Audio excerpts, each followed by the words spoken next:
तो hello aspirants, हम बात करने वाले हैं फंडामेंटल राइट में cultural and educational rights. Cultural और एजुकेशनल राइट्स में दो राइट हैं, ठीक। आर्टिकल 29 और आर्टिकल 30। आर्टिकल 31 भी था मगर उसको फिर इसमें से हटा दिया गया। अब आप कमेंट सेक्शन में लिख के बताइए कि आर्टिकल 31 किस पे था, ठीक है। आर्टिकल 31 को इसमें से निकाल दिया गया, आर्टिकल 29 और आर्टिकल 30 ही है। आर्टिकल 29 क्या कहता है? Protection of interest of minorities. देखो, भले ही हम माइनॉरिटीज लिखा हो, ठीक, तो इसका मतलब ये नहीं है कि जितना भी कुछ सेक्शन इसमें आता है, ठीक, जितने भी मेजर पॉइंट्स बने वो सिर्फ माइनॉरिटीज के लिए, क्योंकि इस आर्टिकल में सेक्शन ऑफ सिटीजन्स की बात की गई है, तो ये मेनली माइनॉरिटीज और मेजॉरिटीज बोथ के लिए, माइनॉरिटीज मेजॉरिटीज, ठीक। सिर्फ ऐसा नहीं है कि सिर्फ माइनॉरिटीज़ के लिए ही है, मेजॉरिटीज़ के लिए भी है, मगर मेन फोकस हम माइनॉरिटीज़ पे करेंगे। Section of interest of minorities, इसमें क्या आता है कि देश का कोई भी नागरिक वो किसी भी जगह पे रहता हो, ठीक है, कहीं भी रहता हो, कहीं भी फिर वो अपने आप को प्लेस चेंज करता हो, कहीं भी जाता हो रहता हो, उसके लैंग्वेज पे, उसके कल्चर पे, ठीक है, उसके रिलीजन पे उसको पूरी तरीके से छूट है, चाहे वो किसी भी लैंग्वेज का हो, किसी भी स्क्रिप्ट का हो, कोई भी स्क्रिप्ट हो, चाहे वो किसी भी कल्चर, आर्ट एंड कल्चर हो, ठीक है, कोई भी चीज़ हो, उसको पूरी तरीके से प्रोटेक्शन मिलेगा। उसके इंटरेस्ट के साथ जो जिसमें भी उसकी रुचि है उसको खराब नहीं किया जाएगा, उसको पूरी तरीके से इस आर्टिकल नंबर 29 के तहत उसको पूरी सुविधाएं मिलेंगी। देखो, किसी दूसरा पॉइंट इसमें है जो protection of interest of minorities है।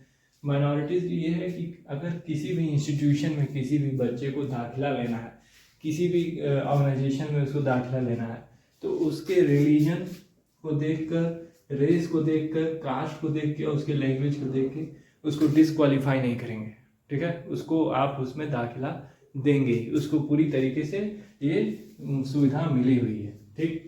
फिर है religious minorities and linguistic minorities. किसी भी धर्म के वो जातक हो, ठीक, कोई भी भाषा हो, इसमें भाषा की जो बात हुई है, लिंग्विस्टिक माइनॉरिटीज़, तो लोग माइनॉरिटीज़ हैं, माइनॉरिटीज़ में हैं, उनकी लैंग्वेज दूसरी है, ठीक है। शेड्यूल 8 में हमने इंडियन लैंग्वेजेस को भी डिफाइन किया हुआ है, शेड्यूल 8 में, ठीक।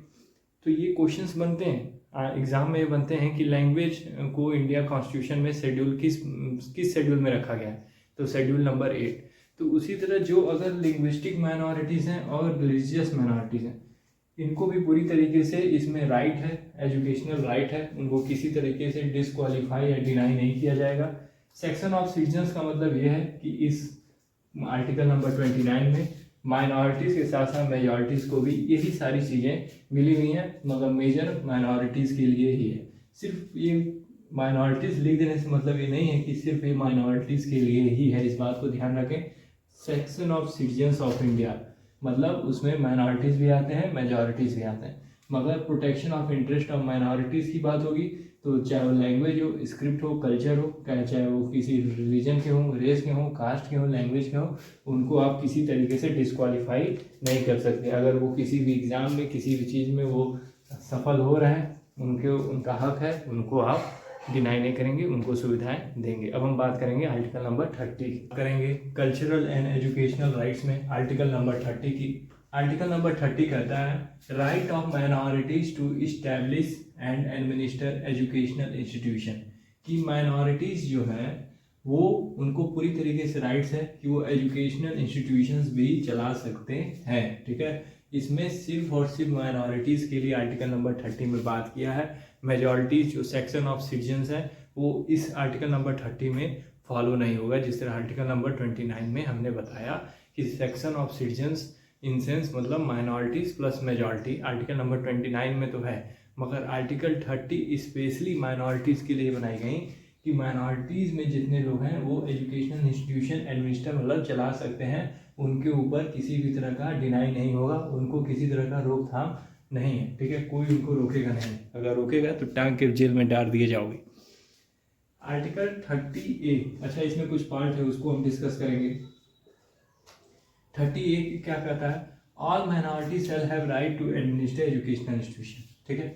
जितने माइनॉरिटीज़ में हैं, जो लोग भी माइनॉरिटीज़ में आते हैं, जो लोग जानते हैं कि जो लोग माइनॉरिटीज़ में हैं वो लोग, उनको पूरी तरीके से सरकार राइट्स देती है कि आप एजुकेशनल स्कूल कॉलेज किसी तरह का भी इंस्टीट्यूशन आप चला सकते हैं, ठीक है। 30B पॉइंट क्या है, compensation amount fixed by the state for the compulsory acquisition of any property of minorities educational institution.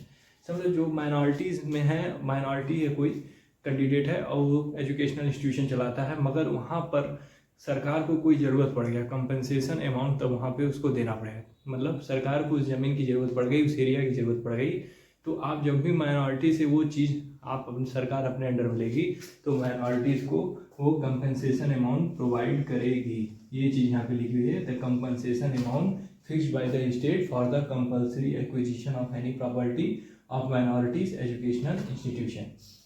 30C point क्या कहता है, state shall must grant aid to minorities, ठीक।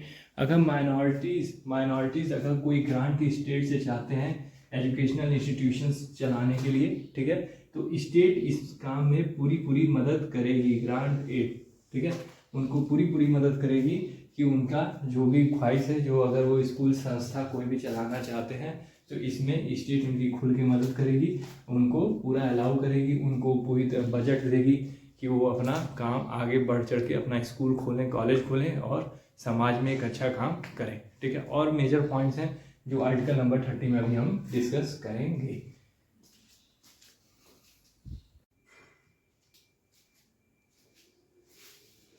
तो हम आर्टिकल 30 की बात कर रहे थे और आर्टिकल 30 में हमने कुछ मेजर पॉइंट्स देखे। अभी और एक मेजर पॉइंट हम देखते हैं, आर्टिकल 30 क्या कहता है। आर्टिकल 30 में एक पॉइंट लिखा है, article 30 give right to minorities, ठीक, माइनॉरिटीज को पूरी राइट्स दिया है कि वो अपने बच्चों को अपने भाषा में जो भी शिक्षा देना चाहते हैं, अगर अपने भाषा में देना चाहते हैं तो वो अपने बच्चों को शिक्षा दे सकते हैं। Give right to minorities, give right to minorities to give education to children in its own language.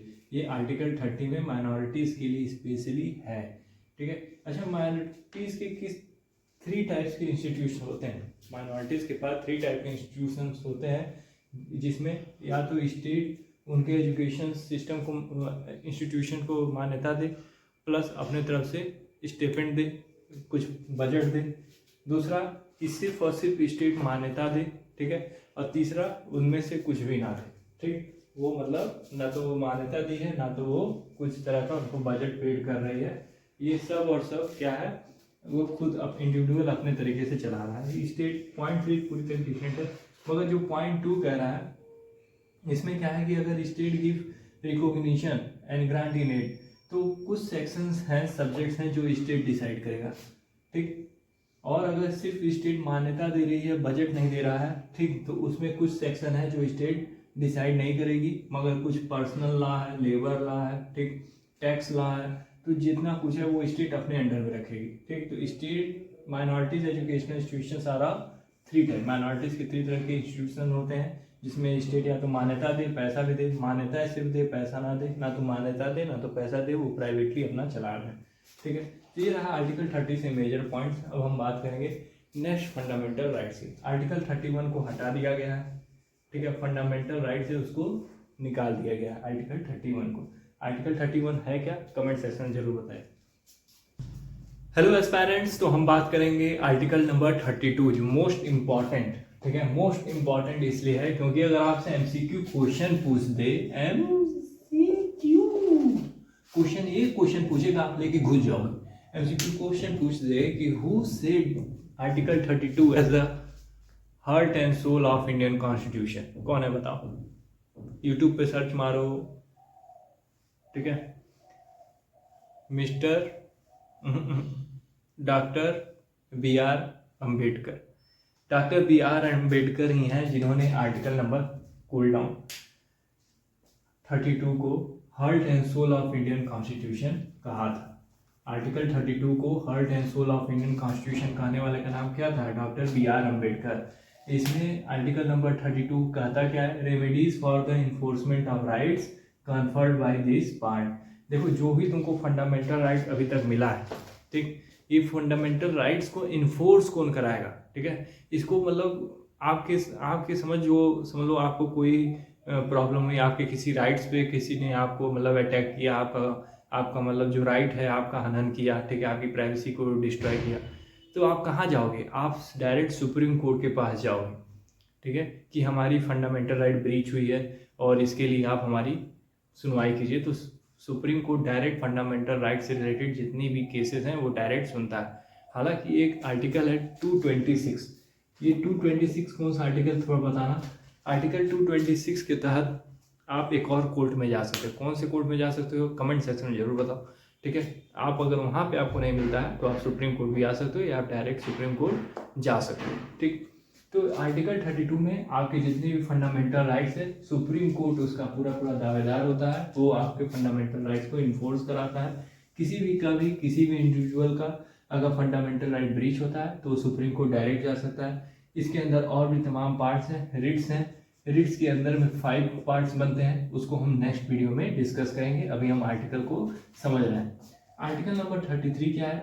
Article number 33 बस इतना समझो, जो भी अंग्रेजी ये लिखा है इसका मतलब ये है कि जितने भी हमारे मिलिट्री है, आर्म फोर्सेस हैं, पुलिस फोर्सेस हैं, इंटेलिजेंस एजेंसीज हैं, इनके ऊपर जो भी अमेंडमेंट करना होगा, ठीक है, जो भी नए एक्ट लाने होंगे पार्लियामेंट लाएगी। पार्लियामेंट ही इन लोगों के ऊपर इन लोगों के पावर को मॉडिफाई करेगी, मैनेज करेगी, कंट्रोल करेगी। ऐसा क्यों करेगी? क्योंकि इन लोग को एक प्रॉपर मैनेजमेंट, एक प्रॉपर डिसिप्लिन में रखने के लिए, ठीक है। मतलब फ्रीडम ऑफ स्पीच इन लोगों को कितनी देनी है, कितना इन लोगों को आके बाहर बोलना है, ये सारा कंट्रोल किसके हाथ में रहेगा? पार्लियामेंट के, स्टेट के हाथ में एकदम नहीं रहेगा, ठीक है। तो आर्टिकल 33 कहता है the power of parliament to modify the right conferred by this part in their application etcetera. पता नहीं समझ नहीं है मगर हमको याद करना पड़ेगा, बस इतना जान लो, ठीक है। समझाने का तो हिंदी में हमने बताया ना कि पार्लियामेंट के पास पावर होती है, ठीक है। Arm forces, police forces, intelligence agencies की जितनी भी पॉलिसीज़ हैं, एक्ट हैं, वो कौन लाएगा? पार्लियामेंट लाएगी। उनके एक्ट को मॉडिफाई भी कौन करेगा? पार्लियामेंट ही करेगी, स्टेट नहीं करेगी। क्योंकि इन लोगों के ऊपर कुछ वायलेशंस भी हैं कि इन लोगों को कितना स्पीच की राइट्स है, फ्रीडम ऑफ स्पीच की इन लोगों को कितनी राइट्स है, प्रेस के सामने कितना इन लोगों को बोलना है, कितना जवाब देना है, कितना कुछ है, जो भी कुछ है वो पार्लियामेंट करेगी। पार्लियामेंट ही इन लोगों के ऊपर अपना एक्शन चलाएगी। आर्टिकल नंबर 34 क्या कहता है? Restrictions on the right conferred by this part while martial law is enforcing any area. समझ लो किसी एरिया में मार्शल लॉ लग गया, ठीक है, police force, para force, military force जो भी लग गई, कर्फ्यू लग गया, तो वहाँ पे आपके कुछ फंडामेंटल राइट्स को ब्रीच कर लिया जाएगा, फंडामेंटल राइट्स को आपके रोक दिया जाएगा, ठीक है। जैसे सिविलियंस हैं वो उनको बाहर आने से रोका जाएगा। अगर वो कोई सिविलियंस ऐसा आता है और डिस्टर्ब करता है तो वो उस जगह पे आर्म फोर्सेस को पूरी छूट है कि वो अपने अकॉर्डिंग वो अपना एक्शन ले सकते हैं। ज़रूरत पड़ने पे आपको डेथ पेनल्टी का भी वो सुना सकते हैं। तो इसीलिए आर्टिकल नंबर 34 इंपॉर्टेंट हो जाता है। Restrictions on the right conferred by this part while martial law is enforcing any area. Article number 35 है, बोर्ड को हटा के हम फिर लिखेंगे article number 35 the last fundamental right of this part 3 and we discuss soon. तो हम बात करेंगे last fundamental right, article number 35। पता नहीं क्या लिखा है इंग्लिश में, legislation to give effect to provisions of this part, legislation to give effect to the provisions of this part. ये बस इतना जान लो कि जब MCQ क्वेश्चन पूछेगा, ठीक है, तब आपको ये चीज़ याद होनी चाहिए, ऑप्शंस में यही देगा, तो आपको आर्टिकल 35 का ये चीज़ याद रखना है, legislation to give effect to provisions of this. अब रही बात ये आर्टिकल है क्या? आर्टिकल 35 देखो मेन बात ये है कि जो फंडामेंटल डिज़ाइन हुआ है, ठीक है, पूरे ऑल ओवर कंट्री पे लागू है, ठीक। और इसको लागू करवाने वाला कौन है? इन्फोर्स कौन करेगा? Supreme court. मगर जितने भी ये फंडामेंटल राइट्स हैं ये किसके कंट्रोल में है? ये पार्लियामेंट है जो ये फंडामेंटल राइट से रिलेटेड सारी चीज़ें पार्लियामेंट के हाथ में है। यही जो भी अमेंडमेंट करना होगा करेगा, ठीक है। ये स्टेट लेजिस्लेचर नहीं करेगी, ठीक है। स्टेट लेजिस्लेचर को ऐसा कोई भी नहीं दिया गया है कि वो फंडामेंटल राइट से रिलेटेड कोई नया अमेंडमेंट एक्ट लेके आए, ठीक है। तो आर्टिकल 35 ये कहता है कि if any law have to be change amended, ठीक है, it should have the parliament, it जो भी है पार्लियामेंट के हाथ में ही है जो ये अमेंडमेंट या कोई भी एक्ट को पूरे ऑल ओवर कंट्री में लागू करवा सकती है, फंडामेंटल राइट्स को इन्फोर्स करवा सकती है। स्टेट लेजिस्लेचर किसी भी तरह के फंडामेंटल राइट्स को लेके अपना नया एक्ट नियम लेके नहीं आएगा। आर्टिकल 35 यही कहती है। अब यहाँ पे हमने आर्टिकल 12 टू आर्टिकल 35 को चीज़ों को समझा, ठीक है, आर्टिकल 12 से आर्टिकल 35 को समझा, ठीक है। मिलते हैं आपसे नेक्स्ट टॉपिक में नेक्स्ट पॉइंट के साथ। अब जो भी आर्टिकल फंडामेंटल राइट्स आएंगे, एक एक आर्टिकल आएगा उसको पूरा डिटेल से समझेंगे। मिलते हैं नेक्स्ट वीडियो में, तब तक के लिए हैव अ नाइस डे।